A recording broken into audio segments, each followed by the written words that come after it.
আমাদের নবী সাল্লাল্লাহু আলাইহি ওয়াসাল্লাম তো 1 মাস শান্তিতে ঘুমানো নাই নবী হওয়ার পরে।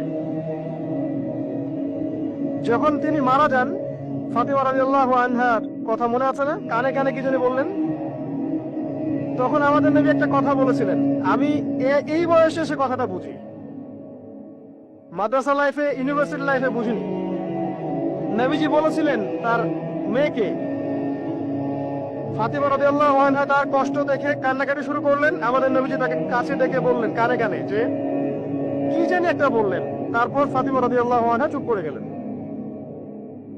তো পরে জিজ্ঞাসা করা হলো কি বলেছিলেন, তিনি বললেন আব্বাজান বলেছেন আজকের পর তোমার আব্বার কোনো কষ্ট থাকবে না, আর তুমি আমার পরিবারের মধ্যে সবার আগে আমার সাথে সাক্ষাৎ করবে।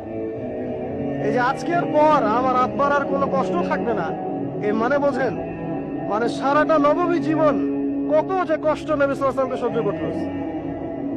আজকে জান্নাতে যাওয়ার দিন, আজকে আর তোমার আব্বার কোনো কষ্ট থাকবে না। এই মানুষটার যদি এই অবস্থা হয় তাহলে আমরা কি?